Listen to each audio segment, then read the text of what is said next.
c'est avec le cœur que l'on croit et parvient à la justice. Et c'est avec la bouche que l'on confesse, que l'on affirme une conviction et parvient au salut, comme le dit l'Écriture. Celui qui croit en lui ne sera pas couvert de honte.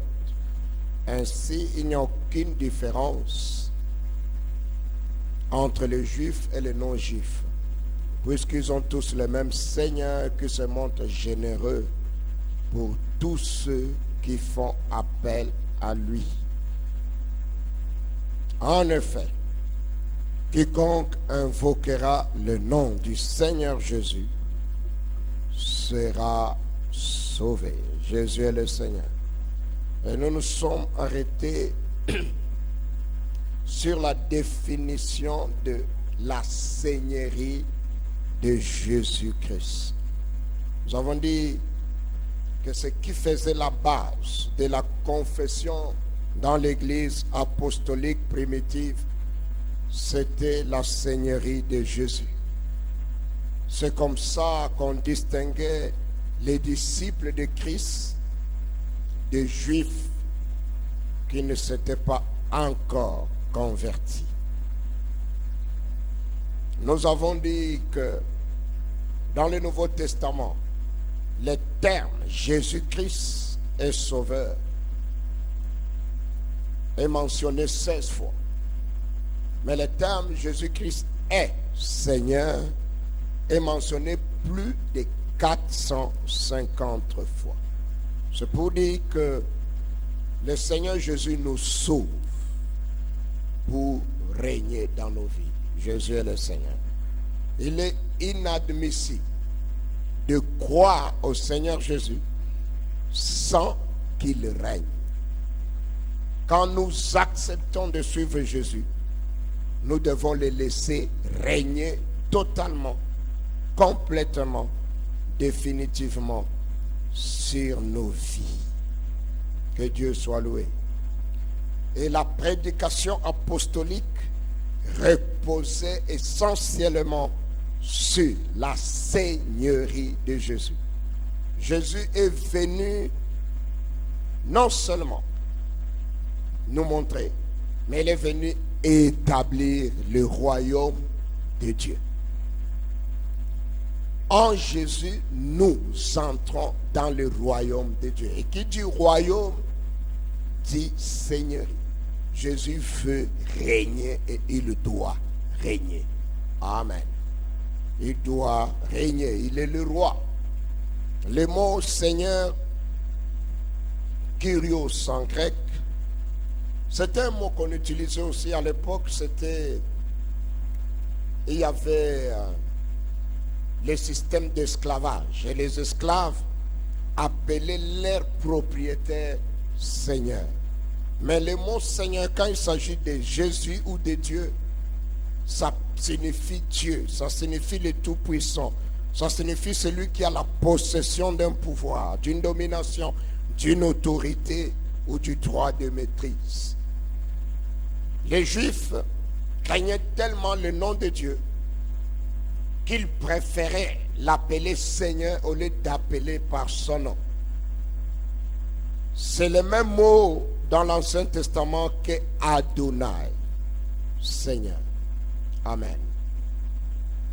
Confesser Jésus-Christ est Seigneur, c'est une déclaration de foi, c'est une proclamation qui établit son règne et son royaume. Mais nous avons vu que ça signifie 5 choses. Confesser que Jésus-Christ est Seigneur, c'est proclamer, c'est déclarer qu'il est Dieu. Confesser que Jésus-Christ est Seigneur, c'est reconnaître qu'il est digne de puissance. Confesser que Jésus-Christ est Seigneur, c'est reconnaître et proclamer qu'il est digne d'être adoré, digne de confiance. Confesser que Jésus-Christ est Seigneur, c'est proclamer qu'il est digne qu'on lui obéisse. Jésus est Seigneur. Amen. Il est Seigneur et il mérite et il veut qu'on lui obéisse parce qu'il a payé les prie.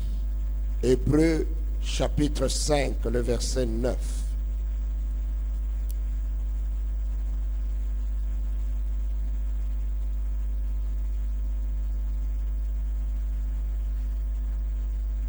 Ainsi, bien qu'étant fils, je commence au verset 8, il a appris l'obéissance parce qu'il a souffert. Et parfaitement qualifié, il est devenu pour tous ceux qui lui obéissent l'auteur d'un salut éternel. Amen. Et le Seigneur, cela signifie nous devons lui obéir.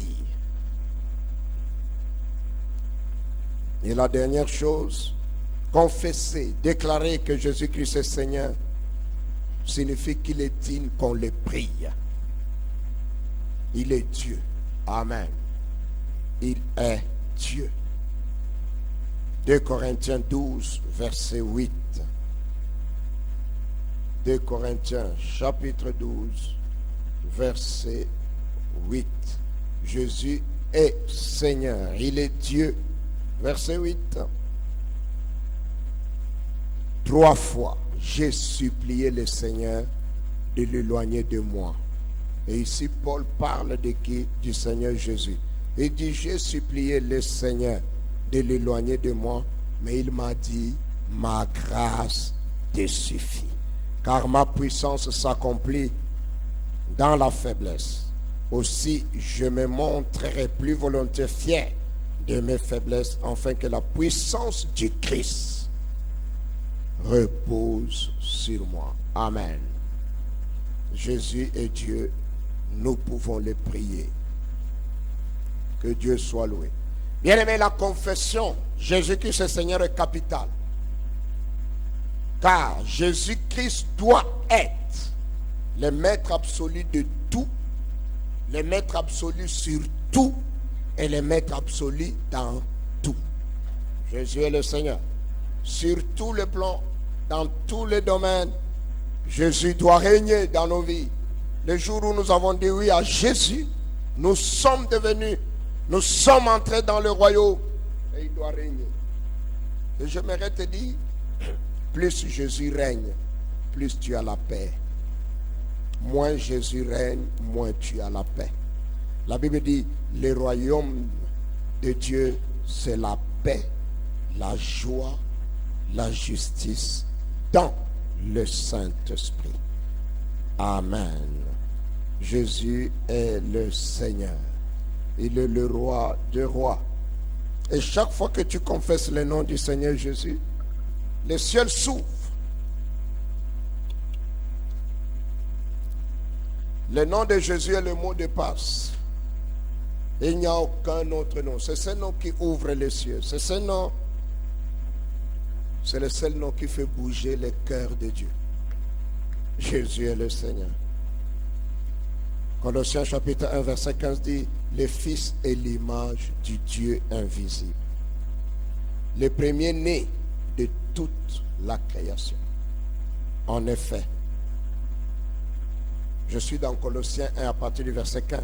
En effet, c'est en lui que tout a été créé dans le ciel, sur la terre, les visibles, les invisibles, le trône, les souverainetés, les dominations, les autorités.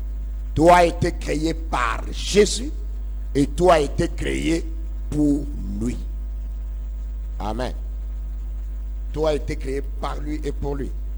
Et quand tu le proclames Seigneur dans ta vie, tout t'appartient. Amen. C'est pourquoi Jésus a dit, quand je serai élevé, j'élèverai tous les hommes en moi. Élève Jésus dans ta vie et tu verras la gloire de Dieu. Quand la Bible dit, cherchez premièrement le royaume et la justice, cela signifie, faites tout, cherchez, que votre première motivation mobile soit que Jésus règne. Que Jésus règne. Il existe avant toute chose et tout subsiste en lui. Il est la tête du corps qu'est l'Église. Jésus est la tête du corps qu'est l'Église. L'Église est le corps et Jésus est la tête. Bien-aimés, nous devons comprendre que en devenant enfants de Dieu, nous avons la même nature que Jésus. Si Jésus est la tête et nous, nous sommes le corps, là où est la tête, là est le corps. Ce qu'est la tête, c'est qu'est le corps. Jésus est le Seigneur. Et il y a des choses, quand tu les comprends, tu vis la gloire de Dieu. Si tu comprends ça, tu vis la gloire de Dieu. Vous savez, la délivrance, ce n'est pas d'abord trop prier. La délivrance, c'est comprendre la vérité. Vous connaîtrez la vérité. Et la vérité vous affranchira. Jésus est le Seigneur. Et il y a des choses, dès que Dieu t'ouvre l'esprit, tu reçois cette révélation, tu es établi. C'est pourquoi la véritable connaissance de Dieu ne peut venir que par révélation. On peut lire la Bible des années sans en recevoir la révélation. Jésus est le Seigneur. Et je prie que l'Esprit de Dieu, l'Esprit de révélation te saisisse. Quand tu reçois la révélation de la parole, quand tu reçois la révélation de qui Jésus est, tu reçois aussi la révélation de qui tu es. Parce qu'en fait, c'est en Christ que notre identité est cachée. Jésus est le Seigneur. Et quand Christ est révélé, nous sommes aussi révélés. Quand Christ est glorifié, nous sommes aussi glorifiés. Bien-aimés, Dieu nous a bénis en nous donnant Jésus.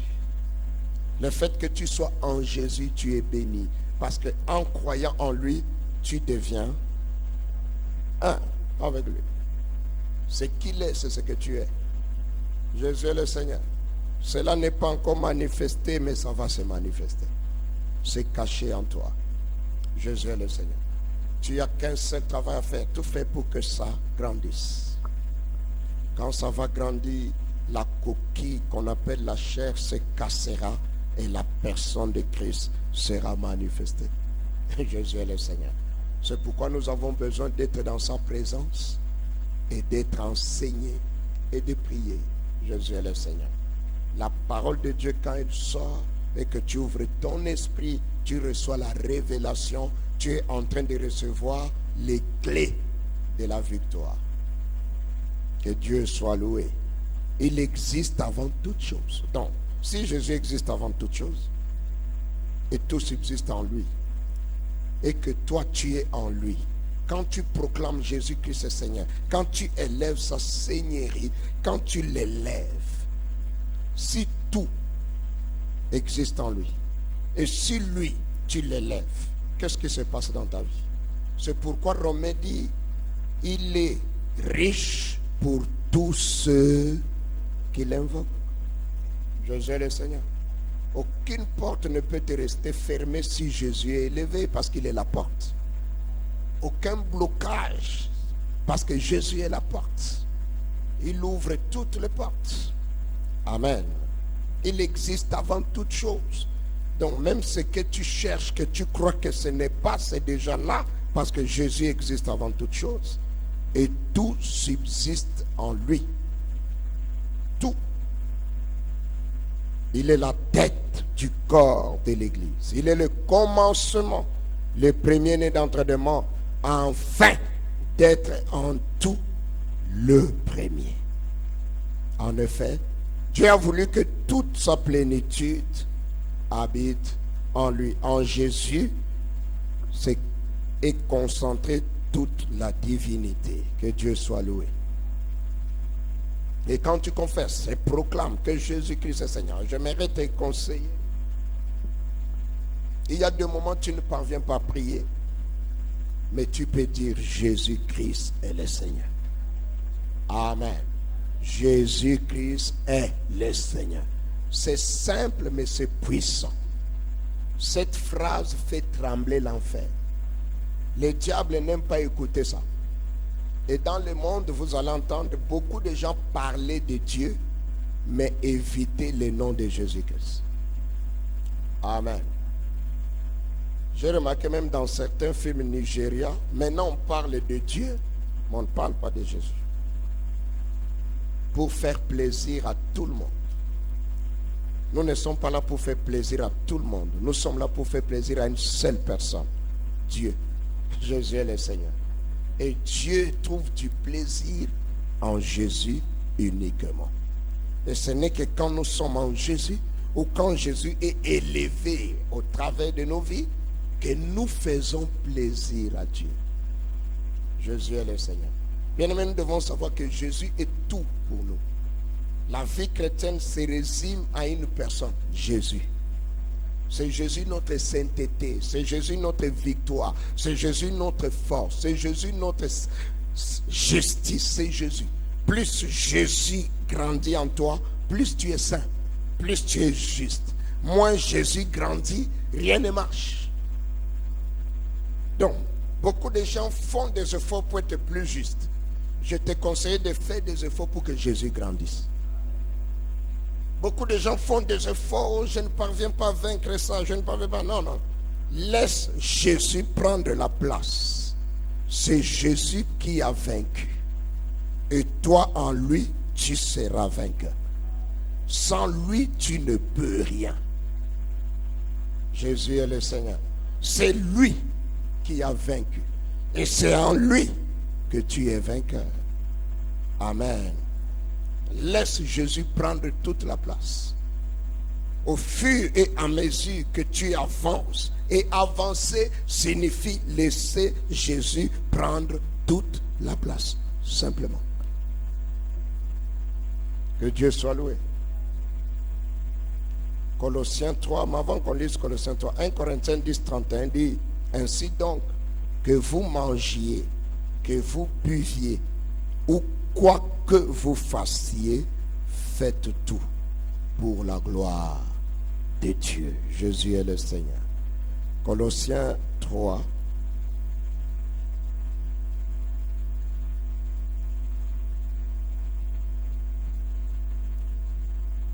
Le verset 1 dit: si donc vous êtes ressuscités avec Christ, recherchez les choses d'en haut où Christ est assis à la droite de Dieu. Attachez-vous aux réalités d'en haut et non à celles qui sont sur la terre. En effet, vous avez connu la mort et votre vie est cachée avec Christ en Dieu. Quand Christ, notre vie, apparaîtra, alors vous apparaîtrez aussi dans la gloire. Jésus est le Seigneur. C'est Christ notre vie. Donc les jours où nous avons cru, nous avons reçu quelqu'un. C'est lui que nous avons reçu. Alors celui que nous avons reçu, laissons-les grandir. Point barre. Jésus est le Seigneur. Laisse Christ grandir. Laisse Christ s'épanouir. Laisse-les grandir. Plus il grandit, plus il prend du volume en toi, plus toi aussi tu grandis.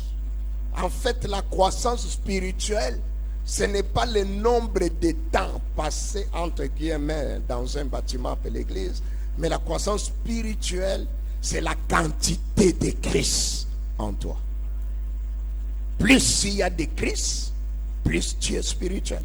Moins il y a de Christ, moins tu es spirituel. Et plus il y a de Christ, plus les caractères de Christ se manifesteront. Que Dieu soit loué. C'est Christ, notre vie. Quiconque invoquera le nom du Seigneur sera sauvé. Dans ce mot, ça signifie aussi, nous sommes sauvés. Nous continuons à être sauvés et nous serons hors. Nous sommes en train d'être sauvés. Si nous sommes en train d'être sauvés, nous devons continuer à invoquer le nom du Seigneur. Et ça, nous devons le faire 24 heures sur 24 heures. C'est pourquoi il est écrit: priez sans cesse. Invoquer le nom du Seigneur sans cesse. Chaque fois que tu invoques le nom du Seigneur, tu t'es rempli du Seigneur. Est-ce que quelqu'un peut me donner un amen? En fait, comprenez ceci. Le jour où tu as accepté Jésus, la sémence de Jésus est entrée. La vie. Jésus est entré comme une sémence. Et cette semence qui a été sémée en toi doit grandir. Plus elle grandit, elle deviendra un arbre qui produira des fruits, un arbre qui produira ainsi de suite. C'est Christ. Jésus est le Seigneur. Et que pour que Christ grandisse, il faut arroser Christ avec Christ. C'est pourquoi la Bible dit, c'est comme un arbre planté près d'un courant, ce feuillage ne flétrisse point. Et la Bible dit dans Psaume, le juste est planté dans la maison de l'Éternel comme un arbre. Il grandit pour que jusque dans la vieillesse, il témoigne que Dieu est juste. La maison de l'Éternel, c'est l'église. Et l'église, ce n'est pas un bâtiment. L'église, c'est une personne, c'est Christ. La Bible dit, il est la tête du corps qu'est l'église. Donc, le corps, c'est Christ. Je suis le Seigneur. Alors, quand on dit que le juste est planté dans la maison du Seigneur, donc, le juste est planté en Christ. C'est pourquoi la Bible dit, soyez enracinés en Christ. Ne soyez pas enracinés dans autre chose. Soyez enracinés en Christ. C'est pourquoi les messages, l'enseignement, nos chansons n'ont pour thème que Christ. Tout doit être christocentrique, pas christosocial. La seule personne qui est au centre, c'est Christ. Ce n'est pas toi, c'est Christ. Jésus est le Seigneur. Regarde ton voisin du lit, ce n'est pas toi qui dois être au centre. Regarde ton voisin du lit, ce n'est pas toi. Ce ne sont même pas tes problèmes. C'est Christ qui doit être au centre. Tu dois disparaître et Christ doit apparaître. Tu dois démissionner et Christ doit régner. Et plus Christ règne, plus tu règnes. Plus Christ est au centre, plus la gloire de Dieu se manifeste dans ta vie. Beaucoup de gens sont déçus. Pourquoi? Parce que ce n'est pas Christ qui est au centre, c'est eux qui sont au centre. Les déceptions viennent toujours de ce qu'on est trop rempli de soi-même. On est égocentrique. Quelqu'un qui est mort ne peut pas être déçu. Parce que Christ ne peut pas être déçu. On ne peut pas blesser ce qui est mort. Jésus est le Seigneur. Et la vie chrétienne, c'est Christ. Est-ce que quelqu'un me comprend? Alors, le fait de confesser le nom de Jésus, d'invoquer le nom de Jésus est central. Quels que soient les enseignements qu'on aura, la vie chrétienne se résume en un mot: quiconque continue à invoquer continuellement le nom du Seigneur Jésus sera sauvé. Quelles que soient les situations. Et il y a des situations que nous allons traverser pendant notre marche chrétienne, mais aussi longtemps qu'on invoque le nom de Jésus, on sera sauvé. Et le plus grand ennemi de la marche chrétienne, écoutez-moi bien, ce n'est pas Satan.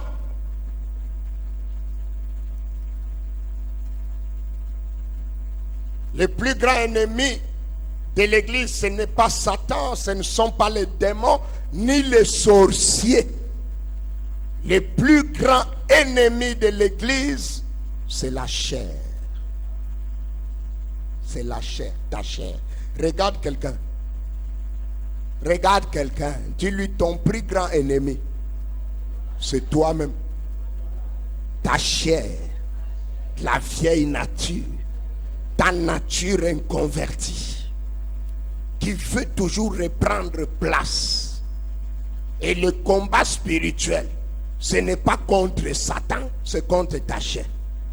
Plus ta chair est assujettie, moins Satan agit. Parce que ce qui donne de la force à Satan, c'est la chair. C'est pourquoi Jésus pouvait dire, il vient, mais il n'a rien à moi. Jésus, il n'y avait rien de charnel en lui. Que Dieu soit loué. Parce que la chair, c'est quoi? La chair, ce n'est pas la viande. La chair, Ce n'est pas la viande, ni les biceps, ni les os, ni les nerfs. Non. Ça, c'est le corps. Et la Bible dit le corps est le temple du Saint-Esprit. Ça, la viande, les os, la peau là, ce n'est pas la chair, c'est le corps. Et Dieu dit, entretenez bien le corps. Donc il faut être en bonne santé. Amen. La chair, c'est la vieille nature en toi. C'est cette chose en toi qui n'aime pas Dieu et qui n'aimera jamais Dieu. Jamais. La chair n'aimera jamais Dieu. La chair ne se convertira jamais parce que c'est tout simplement impossible qu'elle se convertisse. La chair, il faut la sujeter. Il faut la garder crucifiée. Donne-moi un amen. Il faut la garder crucifiée. Et c'est ça le combat spirituel. Garder la chair crucifiée. Et la garder crucifiée. Si tu as réussi à la garder crucifiée toute une journée, félicitations. Tu es fort. Alléluia. Ah oui. Parce qu'elle est têtue, elle résiste et elle revient toujours.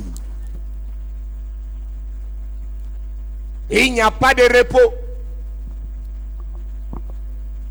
Il n'y a pas de repos. Allons faire un tour dans Romains, on va revenir toujours. Romains 7.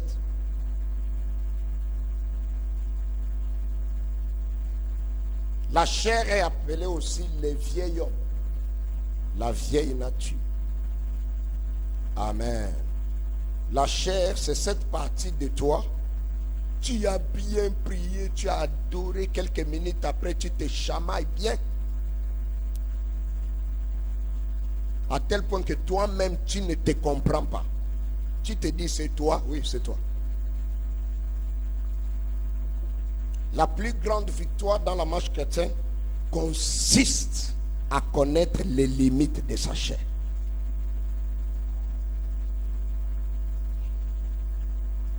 Romains, chapitre 7. Que Dieu soit loué.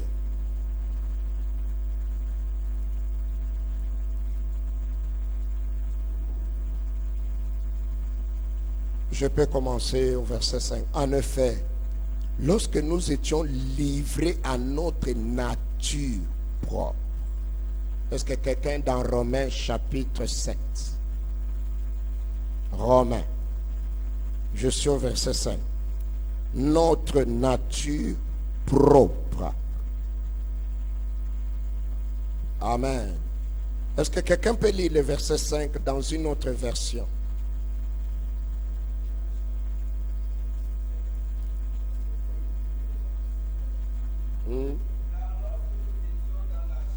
Voilà.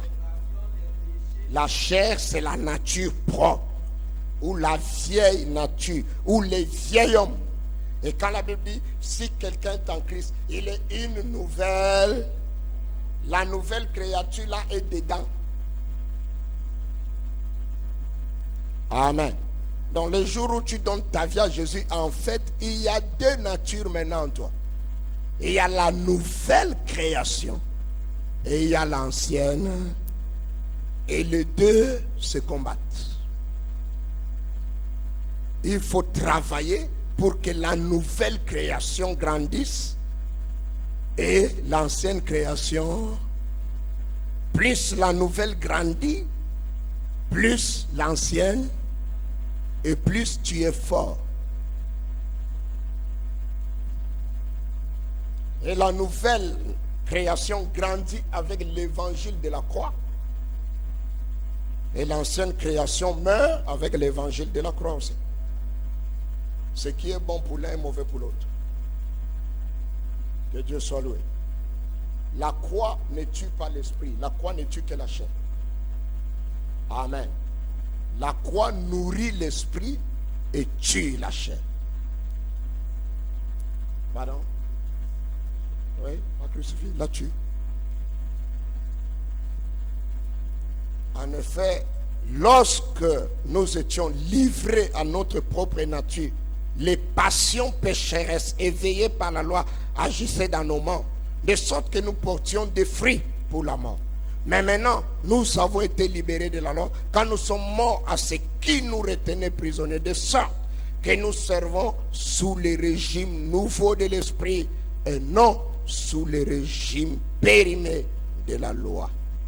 Allons au verset 14.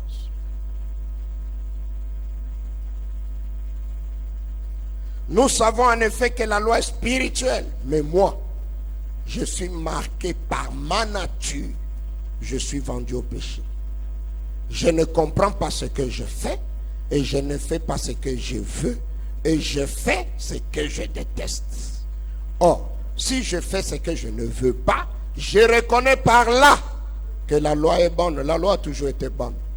En réalité, ce n'est plus moi qui agis, mais le péché qui habite en moi. Le péché habite où? Dans la chair.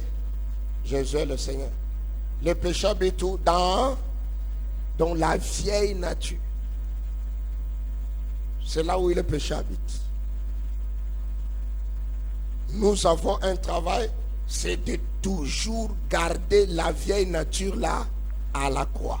Quand elle est crucifiée, le péché n'agit pas. Quand on la laisse libre, le péché prend le dessus.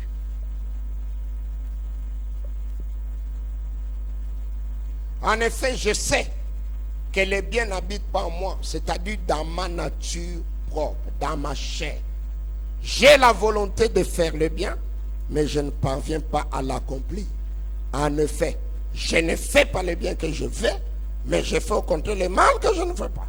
Or, si je fais ce que je ne veux pas, ce n'est plus moi qui le fais, mais le péché qui habite en moi, dans ma chair.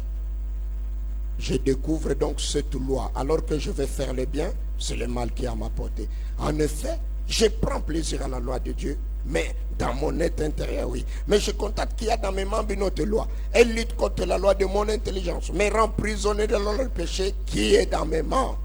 Malheureux être humain que je suis, qui me délivrera du corps de mort?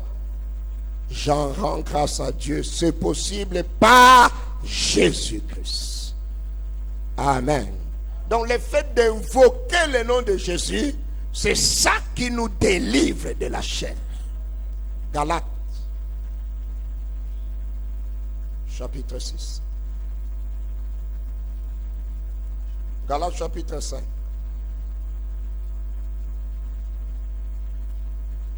Galates, chapitre 5.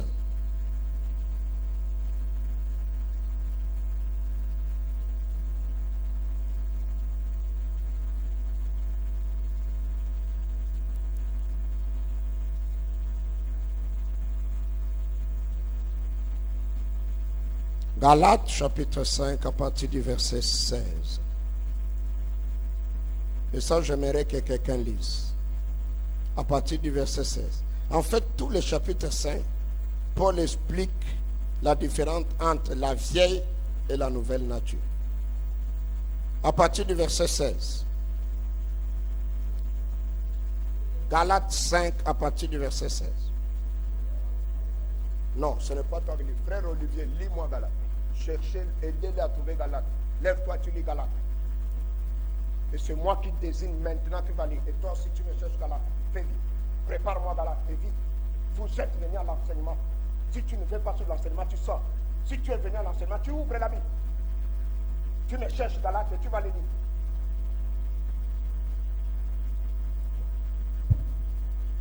Aidez-les à trouver Galates.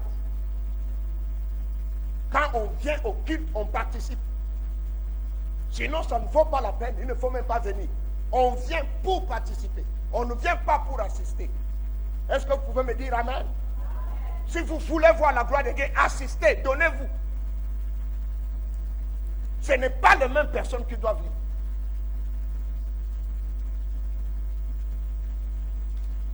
Je vais lire au nom de Jésus. Amen. Répète qu'ils répondent Amen. Je vais lire au nom de Jésus. Répète encore qu'ils répondent bien.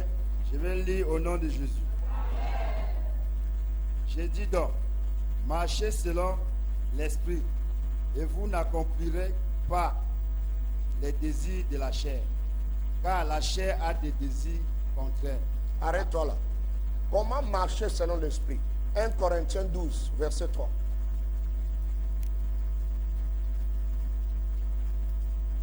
Toi, tu restes toujours dans Galate. Cherche Galate. Et s'il ne trouve pas, aidez-le. Il m'a dit qu'il est serviteur de Dieu. Un serviteur de Dieu qui ne connaît pas Galate. Extraordinaire. Jésus est le Seigneur. Cessez de vous donner des titres. Vous êtes des bébés, asseyez-vous et apprenez. Amen. Cessez de vous donner des titres parce que tu as rêvé, tu crois que tu es déjà. 1 Corinthiens 12, le verset 3. Lis, non. Je ne veux pas les anciens lits. Nadine.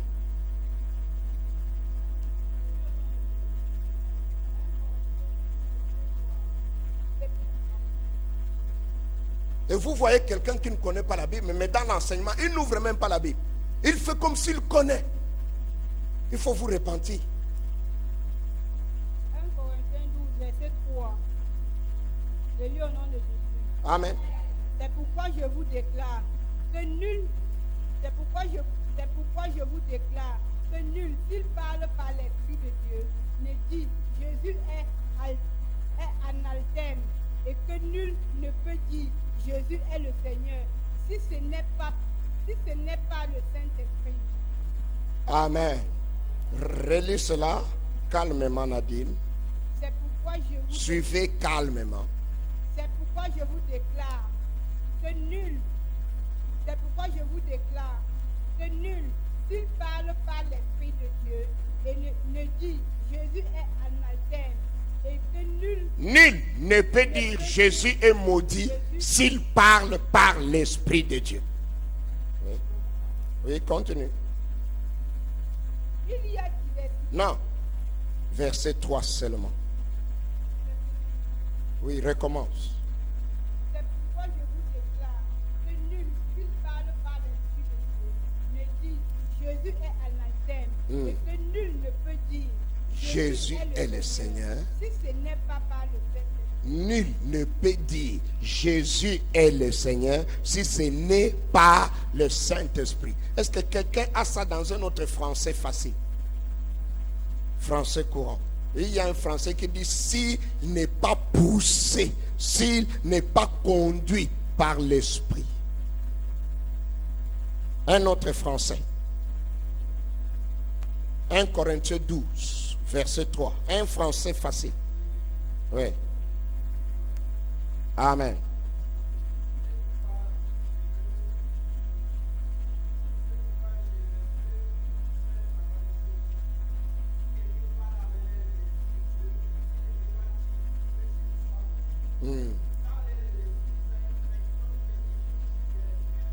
Amen. Si quelqu'un parle par l'aide du Saint-Esprit, il ne peut pas maudire le Saint-Esprit. Et si quelqu'un est aidé par le Saint-Esprit, il déclarera Jésus est le Seigneur. Je vais vous amener à comprendre quelque chose. Galates 5 dit, je dis donc, marchez par, vous n'accomplirez pas. Comment marcher par l'Esprit? En disant Jésus-Christ est le Seigneur. Amen. Comment marcher par l'Esprit? C'est en invoquant le nom du Seigneur Jésus. Amen. Est-ce que vous me comprenez? Hein? Lis Galates 5, verset 16. Frère, lève-toi. Il n'y a pas un autre micro là. Approche-toi avec un autre micro. Lis Galates 5, 16, Olivier. Non, 16. 16. Oui, je dis donc. Voilà. J'ai dit donc, marchez selon l'Esprit, et vous n'accomplirez pas les désirs de la chair. Je dis donc. C'est une conclusion. Voici le secret. pour ne pas tomber dans la chair, comme je l'explique depuis le haut là. Le secret c'est marcher selon l'esprit. Cela signifie laissez-vous conduire par l'esprit. Laissez-vous posséder par le Saint-Esprit. Laissez-vous diriger par le Saint-Esprit. Laissez le Saint-Esprit prendre le contrôle. Quand l'Esprit de Dieu prend le contrôle, la chair s'éteint. Quand le Saint-Esprit prend le contrôle, tu deviens Dieu. Amen. Parce que l'Esprit de Dieu est Dieu. Est-ce que quelqu'un me comprend? Amen. Et comment laisser le Saint-Esprit prendre le contrôle? Amen. C'est pourquoi j'ai dit, laissez l'Esprit Saint conduire votre vie. Ainsi, Non, toi lis 1 Corinthiens 12. Garde le doigt sur Galates, là on revient, mais lis 1 Corinthiens 12. La Bible s'explique par la Bible. Jésus est le verset Seigneur. combien? 3. Verset 3. Verset 3. Ok, nous sommes d'accord. Voilà. Ok, je lis au nom de Jésus-Christ. Amen. C'est pourquoi je vais vous faire savoir une chose. Si quelqu'un parle avec l'aide de l'Esprit de Dieu, il ne peut pas dire que Jésus soit maudit. Et sans l'aide de l'Esprit Saint, personne ne peut dire Jésus est le Seigneur. Personne. Que Dieu soit loué. Amen. Amen. Donc, dans ton français, c'est quel français c'est? On dit quoi? C'est anglais. Read in English also. 1 Corinthiens 12. Lis ça en anglais. Lis un peu ça en anglais, on dit quoi? Il y a une version qui dit nul ne peut dire Jésus-Christ est le Seigneur s'il n'est poussé. Amen. Poussé. Donc, l'aide du Saint-Esprit là, l'idée qui est donnée ici, vous connaissez, quand on était enfant, on jouait avec, on faisait un truc là, on met le fil et le vent porte ça. Le cerf-volant.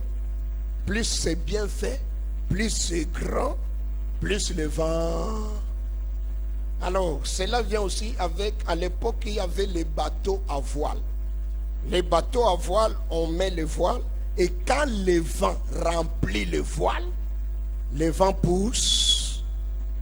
Alors, c'est la même chose que Paul a l'esprit quand il dit, c'est le même mot, que nul ne peut dire Jésus-Christ est le Seigneur s'il n'est poussé.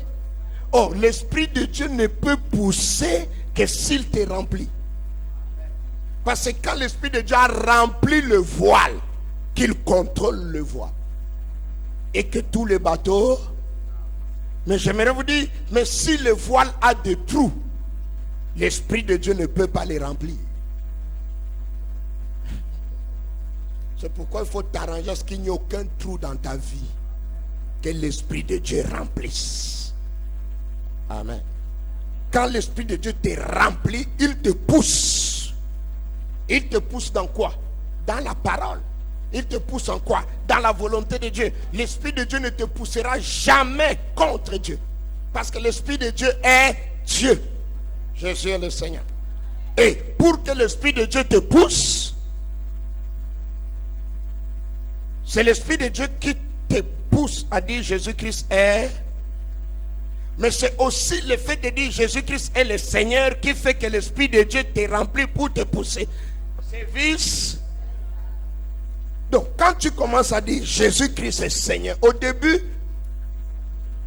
moi, force de le dire, l'Esprit de Dieu te remplit. Même si tu es fâché, dis Jésus-Christ est Seigneur.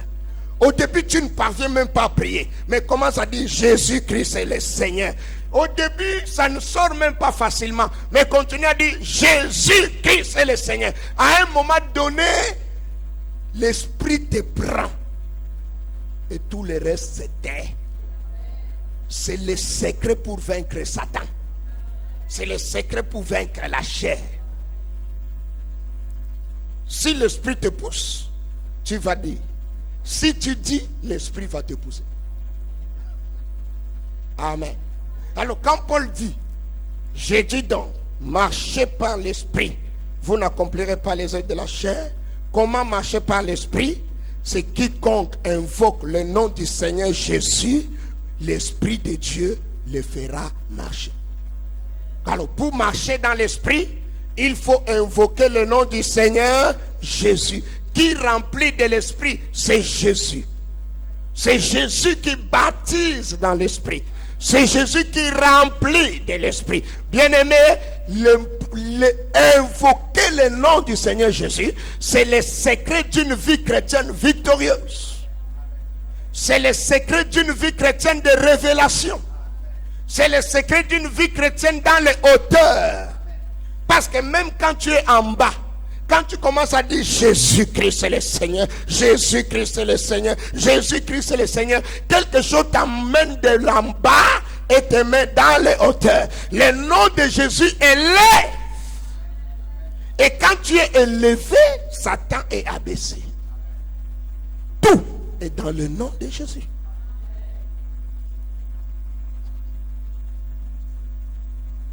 Continue la lecture. Continue dans Galates, c'est bon. Non, nous ne sommes plus dans Corinthiens. Car la chair a des désirs contraires à ceux de l'esprit. Et l'esprit en a des contraires à ceux de la chair. Ils les ont opposés entre eux, afin que vous ne passiez point Ce que vous voudriez. En fait, écoute-moi. À dire vrai, ou c'est la chair qui te conduit, cela signifie Satan, ou c'est l'esprit qui te conduit. Amen. Et ici, il a dit, afin que vous ne fassiez point ce que vous je suis le Seigneur. Ou c'est la chair, ou c'est l'esprit. Mais j'aimerais te dire quelque chose. La personne maintenant qui décide qui va te conduire, c'est toi-même. C'est toi qui décides. Ou c'est l'esprit qui me conduit, ou ça c'est toi. Dieu veut, mais Dieu ne t'obligera jamais. Ça là c'est toi. C'est toi qui dois décider que c'est Jésus qui conduit, ou c'est la chair. Et quand tu es dans la chair, le diable te fait croire que c'est toi qui conduis. Frère, ce n'est pas toi. Amen. Ce n'est pas toi. C'est le diable. Je suis le Seigneur. Mais c'est toi qui décides. En fait, qu'est-ce que je veux dire? L'homme est un esprit avec un corps et une âme. Jésus est le Seigneur. Dieu est dans notre esprit. L'esprit de l'homme vient de Dieu. Quand l'homme a péché, l'esprit de l'homme est mort. Ne signifie pas n'existe pas. Mort signifie tout simplement séparé de Dieu. La mort, c'est la séparation d'avec Dieu. Point barre. Jésus est le Seigneur. Parce que l'esprit de l'homme qui n'a pas Jésus est séparé de Dieu. L'esprit là est comme s'il n'agit pas, n'existe pas en fait. Et maintenant qui prend le contrôle, c'est l'âme. Amen. L'âme peut faire des choses comme l'esprit, mais ce n'est pas l'esprit. L'âme peut chanter et les gens ont la chair de poule, ce n'est pas l'esprit. L'âme peut chanter, les gens pleurent, ce n'est pas l'esprit. C'est les émotions. Parce que quand l'esprit agit, l'esprit conduit toujours à une conversion et la repentance. Mais l'âme, il y a le bruit, il y a le mouvement, mais il n'y a pas de changement. Ce sont les émotions. C'est ce que soulèvent les prédications sur tu iras en bain, tu te marieras. Il y a certains amens, c'est parce qu'on a touché ce que la personne aime.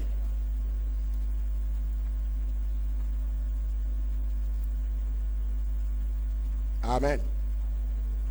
Ah ouais. Parce qu'on a touché ce que la personne aime. Et la personne te sort un amen tonitruant. Ce n'est pas l'esprit, c'est la chair. Jésus le Seigneur. L'âme fait beaucoup de choses comme l'esprit ne serait pas l'esprit. L'esprit glorifie toujours Jésus. L'esprit élève toujours Jésus. L'esprit annule la chair. Mais qui doit faire les choix? C'est toi. Alors, je dois arriver au niveau où j'oblige mon âme à choisir Jésus. Quand j'oblige mon âme à choisir Jésus, l'esprit prend le contrôle. Quand je laisse mon âme faire ce qu'il veut, il choisit la chair. Amen. Et pour que Jésus règne, il faut invoquer le nom de...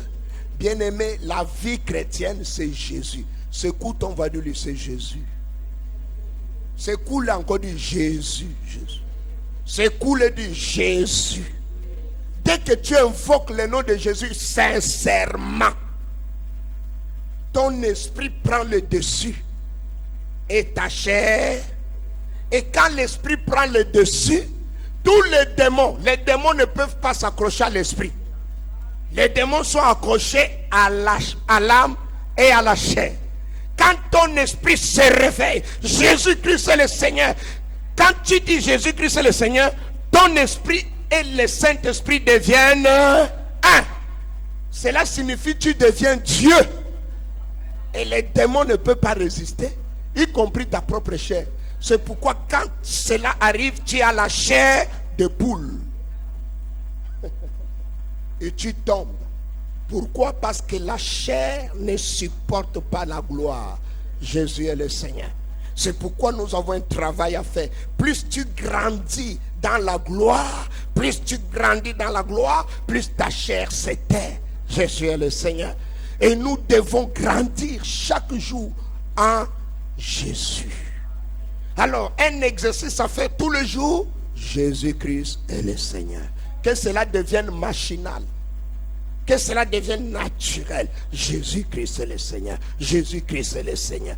Bien-aimé, tu peux prier des heures et des heures en ne disant que ce mot. Tu as mieux prié que beaucoup qui ont dit beaucoup de mots. Parce qu'en fait, prier, c'est toucher Jésus. Et quand tu touches Jésus, voilà ce que je voulais dire. Vous savez, la volonté de Dieu, c'est de se télécharger complètement et totalement dans l'homme. Amen. Quand Dieu s'est totalement téléchargé en l'homme, l'homme devient Dieu. Et quand l'homme devient Dieu, la gloire de Dieu se manifeste. Jésus est le Seigneur. Alors, quand nous venons dans la présence de Dieu, et le téléchargement divin, c'est quoi? C'est la vie divine. Dieu veut nous remplir de sa vie. Quand nous prions, quand nous écoutons la parole, quand nous sommes dans la présence de Dieu, Dieu se télécharge. Quand nous sortons de la présence de Dieu, le téléchargement s'arrête. Or, la croissance spirituelle, c'est la quantité du téléchargement du vin en toi. Amen. Et je vais vous dire une chose. Le téléchargement du vin ne dépend pas du nombre d'années que tu es soi-disant chrétien. Beaucoup de gens sont chrétiens soi-disant depuis longtemps, mais ne restent pas longtemps dans la présence de Dieu. La croissance spirituelle ou la vie spirituelle, ou je peux dire les années spirituelles, ce n'est pas le nombre d'années que tu es converti, mais c'est le nombre d'années que tu es dans la présence de Dieu. C'est pourquoi vous verrez des personnes, ils viennent de donner sa vie à Jésus, mais ils passent plus de temps dans la présence de Dieu. Et passer plus de temps dans la présence de Dieu, ce n'est pas venir dormir ici dans cette salle. Tu peux passer de la présence de Dieu au boulot, au marché, mais tu es dans la présence de Dieu. C'est pourquoi il est écrit, priez sans cesse. Tu peux être au marché, mais tu es dans la présence de Dieu. Tu es en train de vendre, mais tu es dans la présence de Dieu. Parce que pendant que tu es au marché, pendant que tu es au bureau ou à la maison, ton esprit est connecté. Dans ton esprit, Jésus-Christ est le Seigneur. Et il y en a qui ont la grâce d'être baptisés dans le Saint-Esprit. Pendant que tu es au marché, toi, ton esprit, tu es en train de prier. C'est Jésus-Christ est le Seigneur. Tu es dans la présence de Dieu. Alors vous verrez quelqu'un qui est longtemps à l'église. Quelqu'un qui vient d'arriver à l'église, mais qui passe plus de temps dans la présence de Dieu, reçoit plus de téléchargements. Celui qui passe plus de temps devient comme s'il est plus vieux spirituel que celui qui est là depuis longtemps. Vous le verrez faire des choses. Vous le verrez faire des choses. C'est la quantité de Christ. Et laisse-moi aussi te dire ceci. C'est la quantité de Christ en toi qui te libère. C'est la quantité de Christ en toi qui brise la puissance de l'ennemi. C'est la quantité de Christ en toi qui brise la puissance des démons. Et la quantité de Christ en toi, c'est la quantité du royaume. Et le royaume, c'est une question de vie, mais c'est aussi une question d'autorité. Plus j'ai la vie, plus j'ai l'autorité. Alléluia. Je n'ai pas la vie parce que j'ai une voix forte, mais j'ai une voix forte parce qu'il y a plus de vie.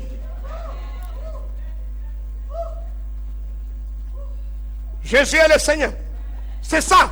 Vous pouvez voir quelqu'un qui ne chante pas bien, mais quand il chante, la gloire de Dieu descend. Il est rempli de vie.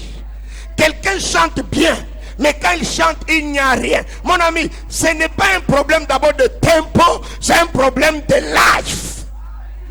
C'est un problème de passer du temps dans la présence de Dieu.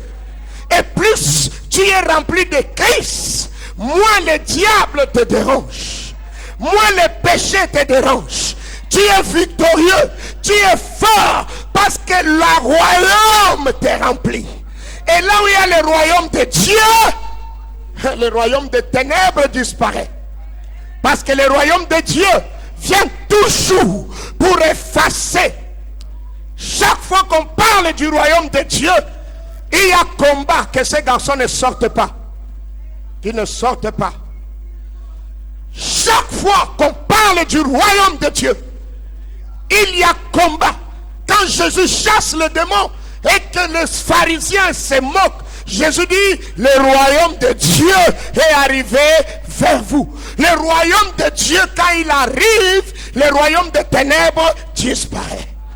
Jésus est apparu pour détruire les œuvres des ténèbres, ou Jésus est apparu pour détruire le royaume des ténèbres en établissant le royaume des lumières. Et plus tu invoques le nom de Jésus, plus tu restes dans la présence du Seigneur, plus le royaume de Dieu se télécharge en toi, plus la vie divine se télécharge en toi, plus le royaume grandit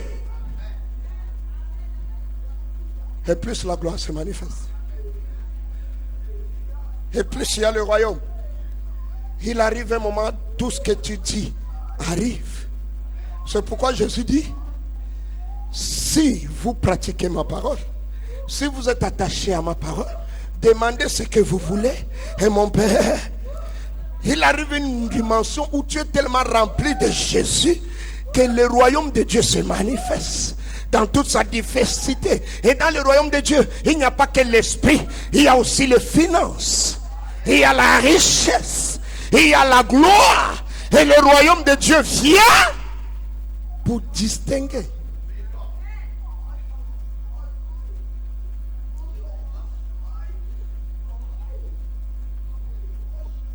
Jésus est le Seigneur. Fini.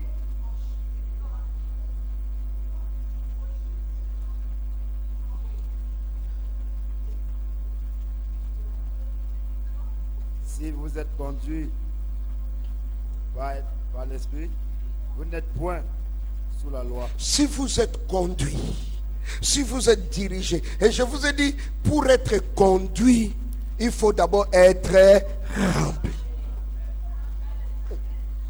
L'Esprit de Dieu ne te conduira jamais sans d'abord te remplir.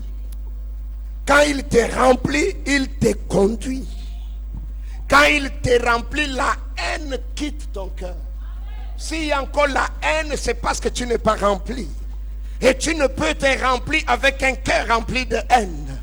Tu dois t'ouvrir. Mais mon ami, j'aimerais dire à quelqu'un, péché, c'est humain.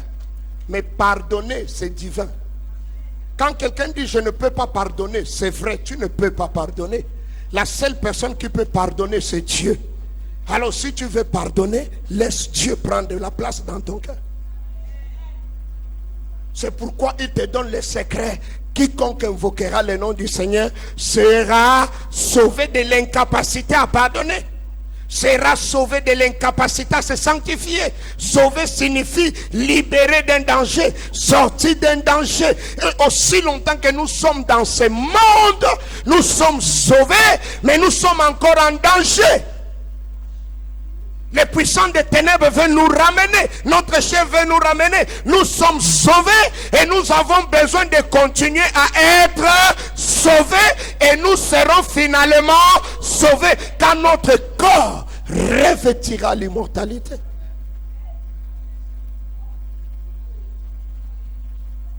Jésus est le Seigneur.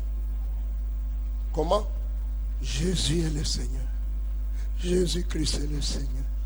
À force de dire Jésus-Christ est le Seigneur, tu vas te rendre compte que déjà tu es en train de parler en langue. Parce que tu as été baptisé dans le Saint-Esprit. Jésus est le Seigneur. Et quand quelqu'un parle en langue, c'est l'Esprit de Dieu qui prie au travers de son esprit et ça sort par sa bouche. Il ne pense pas, c'est l'Esprit qui prie. Et qui prie mieux comme l'Esprit? Seul l'Esprit connaît les profondeurs de Dieu. Seul l'Esprit connaît les secrets de Dieu. Seul l'Esprit sonde les profondeurs de Dieu. Tu veux être dans les profondeurs? Invoque le nom de Jésus. Regardez ceci, dans Ésaïe chapitre 6, Ésaïe a vu Dieu sur le trône et les pans de sa robe remplissaient le temple. Mais dans Apocalypse, Jean a vu le même Dieu avec une robe, mais Jean a vu le nom de Jésus écrit sur la cuisse. Mon ami, seul celui qui est intime peut voir le nom sur la cuisse. Mais celui qui est loin verra seulement la robe qui remplit les temples. Écoute-moi, Dieu ne veut pas que tu voies la robe qui remplit les temples, mais Dieu veut que tu voies le nom de Jésus. Et qu'est-ce que Jean a vu sur la cuisse? Je suis dans Apocalypse 19, le verset 4. Qu'est-ce que Jean a vu sur la cuisse? Il a vu là où c'était écrit Roi de rois, Seigneur des seigneurs. Quiconque déclare que Jésus-Christ est Seigneur verra roi de rois, verra la royauté. Le royaume de Dieu est au-dessus de tous les royaumes. La seigneurie de Jésus est au-dessus de toutes les seigneuries. Et je viens dire à quelqu'un, tu peux connaître toutes les doctrines, mais tu as besoin du nom de Jésus. Celui qui saisit le nom de Jésus expérimente la puissance des différentes doctrines. Beaucoup de gens maîtrisent les doctrines bibliques, mais n'ont pas la vie de ces doctrines. C'est Jésus la doctrine. C'est Jésus la vie. Continue, Olivier.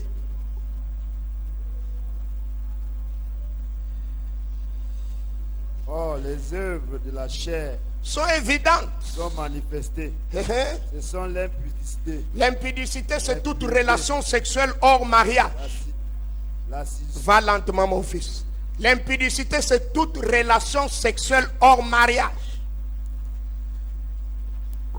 Continue. La dissolution. La dissolution, c'est tous les désordres liés au sexe. L'idolâtrie. L'idolâtrie, tu as sauté l'adultère.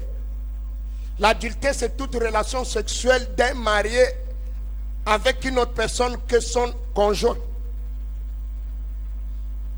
La magie. La magie. La magie, c'est la sorcellerie.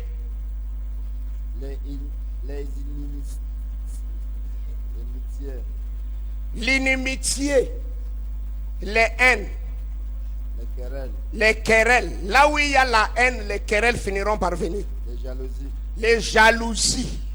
Les animosités. Les animosités, c'est les colères éclatantes. Quand on se fâche, on bavarde comme un politicien. Les disputes. Non, ne cours pas, c'est quoi? Je suis le Seigneur. Il y a des gens, quand ils se fâchent, les robinets sont ouverts. Et il y a aussi des lâches. Pour qu'il parle, il doit boire un peu. Tu es un lâche. Ne bois pas, parle, on t'écoute. Et il y a aussi des lâches. Pour qu'il dise certaines choses, il doit d'abord se fâcher.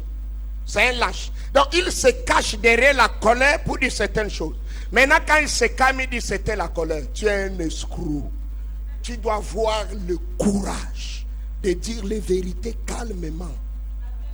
Ce sont les lâches qui se cachent derrière certaines... Parce que la colère c'est comme l'ivrognerie. Je te donne un conseil. Il y a des décisions qu'on ne prend ni quand on est trop content, ni quand on est trop fâché. Donc, ne fais pas les promesses quand tu es trop content. Tu n'es pas conscient. Et ne fais pas de promesses. Et il y a des choses, ne les dis jamais quand tu es fâché. Tu risques de les regretter.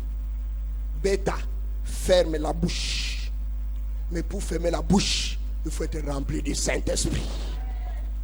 Et tu es fâché. Tu fermes la bouche. Il faut être rempli du Saint-Esprit. Alors, comme c'est impossible de fermer la bouche quand on est fâché, au lieu de dire n'importe quoi, commence à dire avec colère, Jésus-Christ est Seigneur. Jésus-Christ est Seigneur. Et après ça va partir. Amen. Parce qu'à force de dire Jésus-Christ est Seigneur avec colère, la colère, et tu te retrouves rempli d'une colère du Saint-Esprit. Et c'est parti, frère. Ce n'est pas évident, mais c'est ça le combat spirituel. Amen. Fini. Parce que j'aimerais qu'on proclame ce nom. L'idolâtrie, la magie, le mystère. L'idolâtrie, ce n'est pas seulement adorer les images. Mais l'idolâtrie, c'est tout ce qui dans ton cœur prend la place de Dieu. Tout ce qui dans ton cœur. Même ton maquillage, si c'est plus important que Dieu, c'est l'idolâtrie. Il y a des gens qui s'aiment plus que Dieu. Il s'aime lui-même plus que Dieu. Donc il peut faire 10 heures de maquillage. Et quand il se dessine, il oublie tout. Que Dieu te délivre au nom de Jésus. Il faut être nyanga, il faut faire les nyanga. Mais si les nyanga deviennent tout, c'est démoniaque. Parce qu'il ne faut pas exagérer dans les nyanga, mais il ne faut aussi pas exagérer dans la saleté. Il faut être propre, il faut s'épiler, il faut bien s'habiller, il faut avoir du style. Notre Dieu est stylé. Et pas tu t'habilles. Non, même les Bayam Salam s'habillent bien. Donne-moi un amen. Amen. Vous savez, il y a des mariages qui fuient, pas tu t'habilles mal, frère. On n'épouse pas l'esprit. Et le fait d'être enfant de Dieu, la sanctification ne rime pas avec un manque de style, un manque de cohérence, un manque de beauté et d'élégance. Non. Ce que Dieu veut, c'est le juste. L'exagération est mauvaise, mais l'exagération de tous les côtés. Ce n'est pas parce que tu es enfant de Dieu, chaque fois qu'on te voit, tu ressembles à une grand-mère.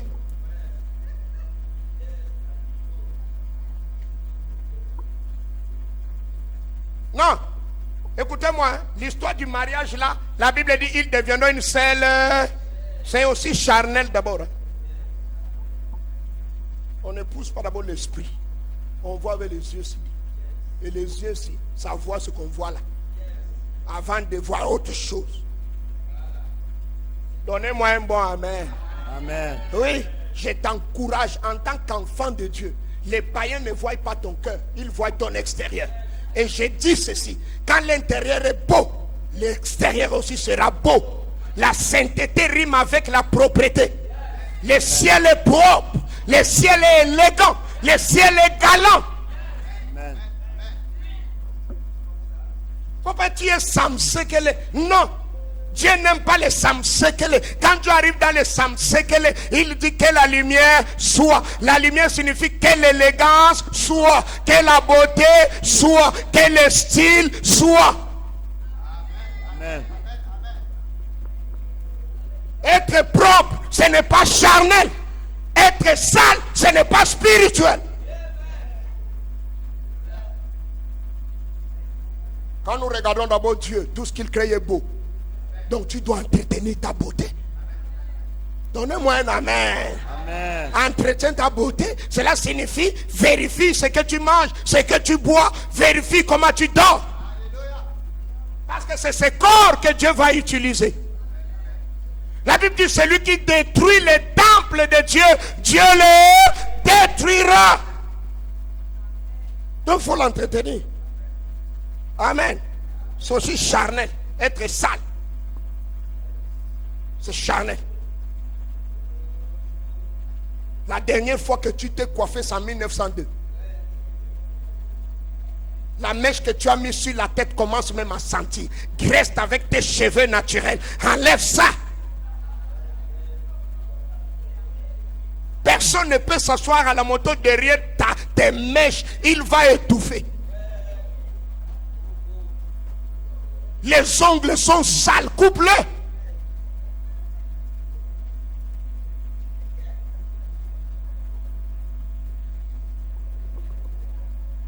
Ça fait partie de la spiritualité. Donnez-moi un bon amen. Amen. Brosser les dents, c'est spirituel. Amen. Se battre pour que la laine soit bien, c'est spirituel. Amen. Il ne faut pas quand tu parles, les gens s'étouffent. Que quand toi tu entres, tu gênes les gens dans l'église. Est-ce que vous savez, les mauvaises odeurs peuvent empêcher quelqu'un d'adorer? Vérité.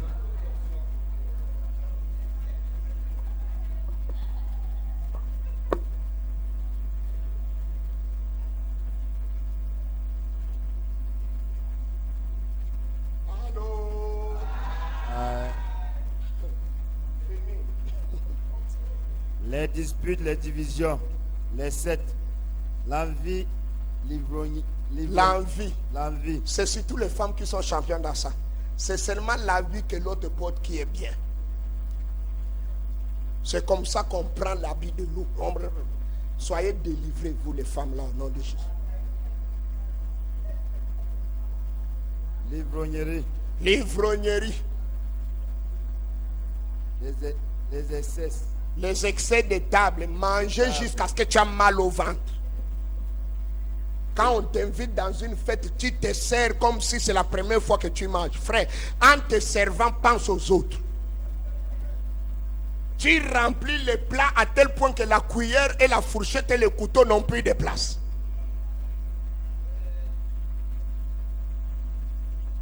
Même si tu as faim, maîtrise-toi, c'est quoi? Amen. Amen. Et beaucoup de gens sont comme ça. Tu vois quelqu'un vient dans une fête, il se sert et il ne parvient pas à finir sa propre nourriture. Il faut arrêter ça. On te met au service pour servir la nourriture. Tu n'as pas encore servi les gens toi-même. Non, non, non, non.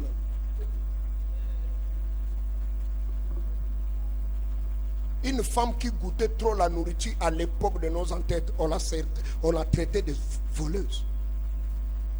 N'est-ce pas? Tu goûtes tellement que les Jésus tu as mangé, les ailes de poulet tu as mangé en goûtant.